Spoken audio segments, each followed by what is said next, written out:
So this is my 1988 Bronco 2, and I saw this the other day and I said, hey, I might want to check that out. So I went and got a wheel cylinder.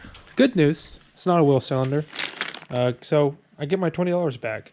Bad news is that it is an axle seal, and even badder news is that I have to drive this back to college in a couple hours, so that's going to be fun. So yeah, my dad's going to get parts for this thing. Goodness, that sun is making me blinding. He's going to go get parts at O'Reilly's while I take this rear diff cover off. And yeah, we're going to be replacing axle seals. We're going to go ahead and do both of them because, you know, when in Rome. So I've got it pulled up in my manual. If you've got one of these trucks and you don't have one of these, it is extremely hard to find stuff online on like how to do this. So you might want to grab one of these. Yeah, it's this whole section right here.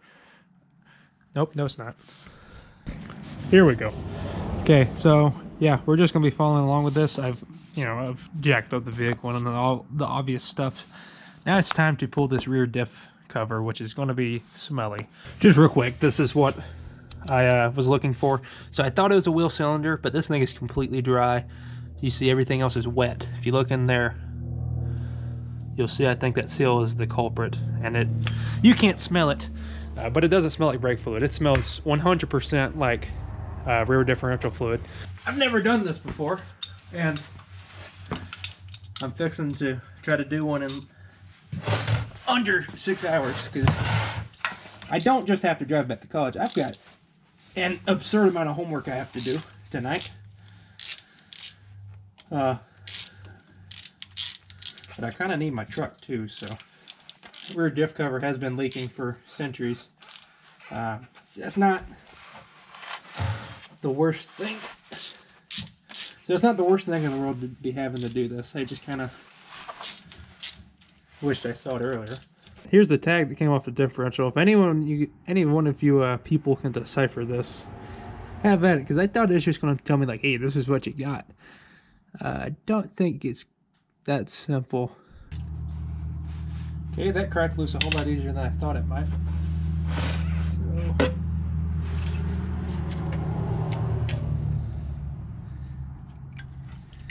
Come on. So far, the smell has not hit me yet. This is kind of not that bad of a job.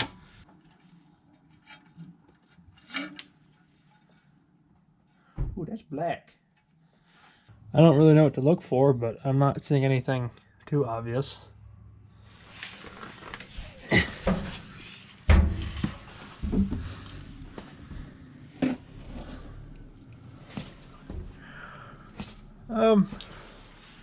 So I know that there's something like a pin I gotta pull. I see that now. And then there's a little clip that I could magnet off. I'm just looking, how does this pin come out? I figured there'd be like, okay, there it is. There's a set screw right there. So this comes out, which is 8mm. I'm gonna use both hands on that. And then this pin needs to come out. And when it does, this part scares me because there's little spider gears in there. There'll be nothing holding that in. So I got to be super careful with spinning these this axle back over to where I can get to the C-clip. Okay. Actually, let me put that right there. Sucker's tight. Okay. There, it started to free up a little bit. Yes. Oh boy. Oh. Uh-oh. Uh-oh.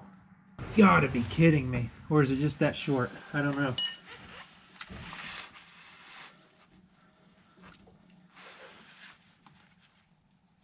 No. That bolt is broke. That bolt is broke. Look right here. The bolt has been sheared off. I mean, you literally just saw me. I didn't put enough pressure on that to do that. That is so stupid. I'm not trying to cover for myself.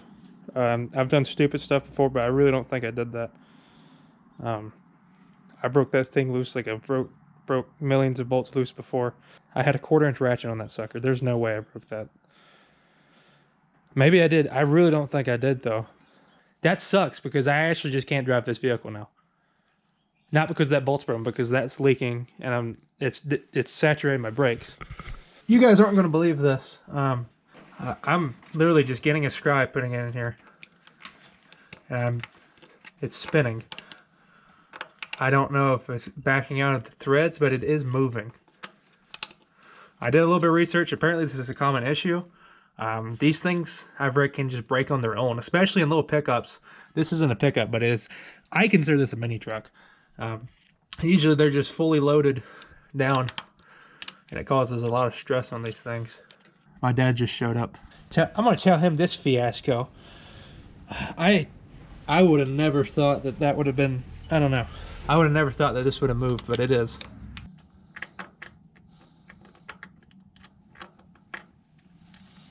Got it almost to the end here. I guess it's sheared off from the force of this thing moving. You broke it, I know what It's if I broke it off in there, it shouldn't be coming out with a scrap.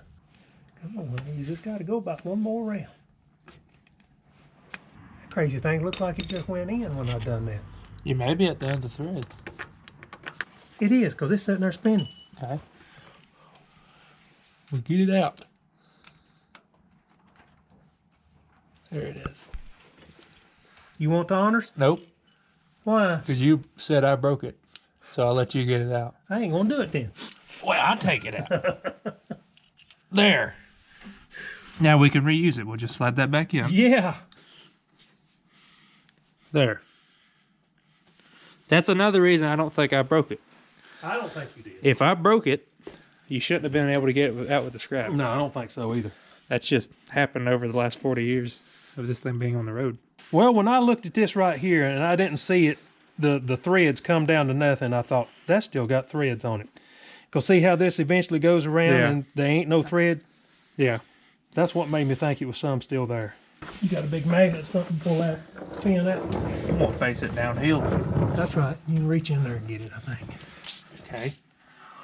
Okay. I see why it broke now. Why is that? That pin goes all the way through there. Yeah. It's just a lot of stress on it. Uh-huh. And these are bad to wear out too from the videos I've watched, but that one looks pretty good. Now, we gotta be careful spinning this. Mm-hmm. Okay, that wasn't as scary as I thought. Mm-hmm. Now push that axle in. Yep. Mm-hmm. Yep.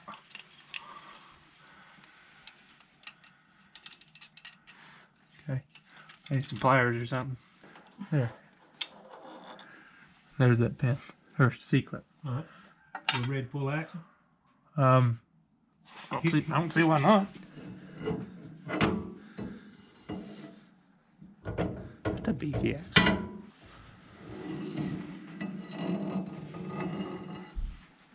Okay. Oop. Yep. Get a hold of it with this little bitty pry bar right in there. Just don't bring the bearing with it.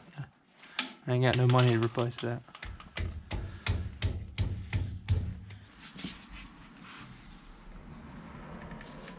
Yeah. Okay, that's good, good. Don't get too rough with it. Just take it slow. It's coming. Yep. There you go. Just start it and look at it.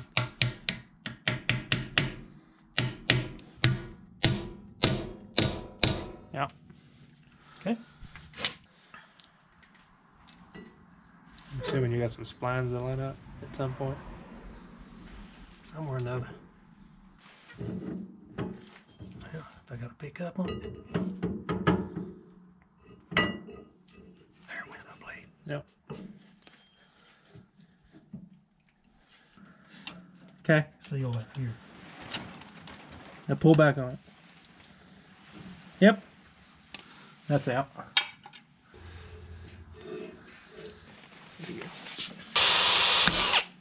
You may have to drill another hole. Yep. It will come out. Wow. There it goes.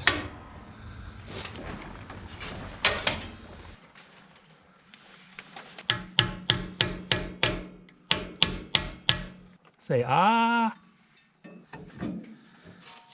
Well, that one went in first try, didn't it? Okay, pull out. Good. Okay, so rotate it down just a little bit. I need room to get this pin in.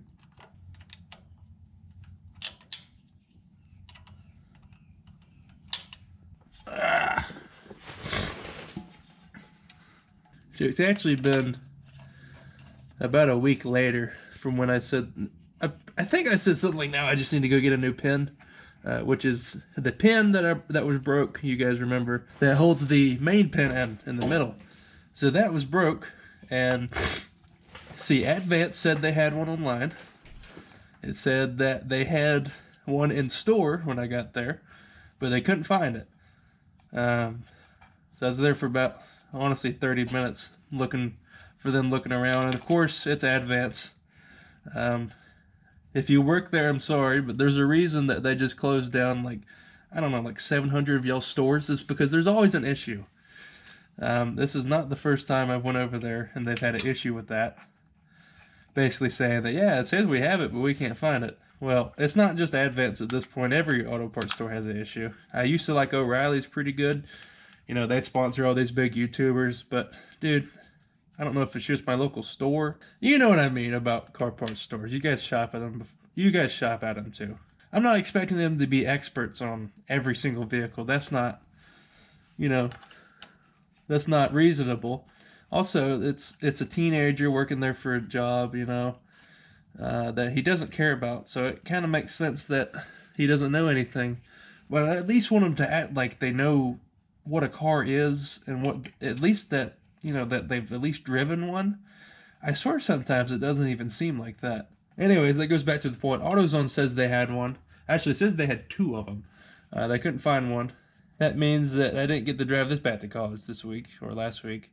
Literally, I needed that one bolt, and I couldn't find it anywhere. Or actually, I could find it where places supposed to have it, but they just couldn't find it. My local CarQuest, which is ran by a bunch of like older dudes. It used to not be a CarQuest. I think it used to be like Taylor Auto Parts before CarQuest bought them out. But it's the same. It's still the same people running it. They said they had it, and lo and behold, you get people running a store that, you know, take inventory, take care of the store. They can go find it. So they found it, but of course they're not open on Sunday, so I was already back at college. Got the new pin in there. You see, I glued the gasket to this. The book up there says don't even use a gasket. But I used one. Put some RTV on both sides just to help it stick. And oh, while I was gone, my dad painted this, made it real pretty. And you can't see it, but I put the date of when I was in here on Sharpie, because that's going to wash off, you know, in about a couple hours when I drive it the first time. But it makes me feel better that I wrote that on there. So I'm going to go get a wrench, tighten this all the way around better. And then next time you see this, we'll be putting some new fluid in it.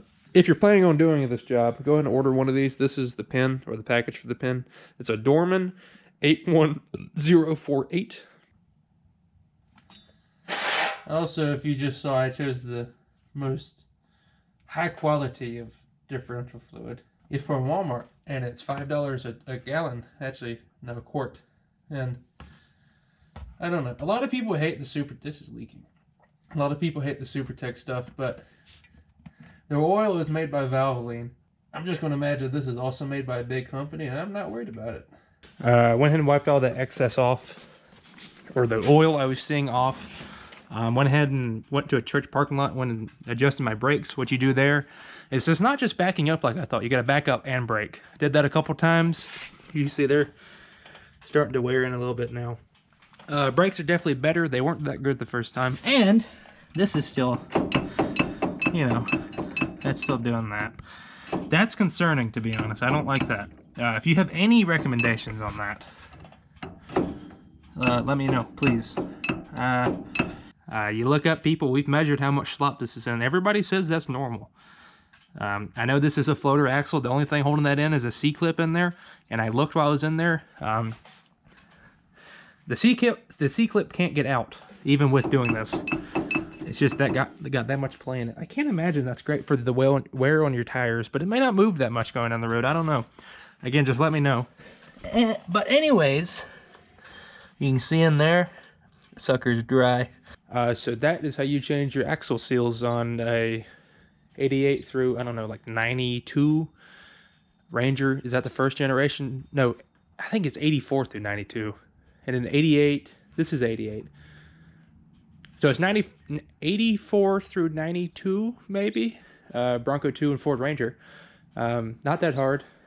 Kind of messy, and it smells terrible, but that's about it. So thanks for watching.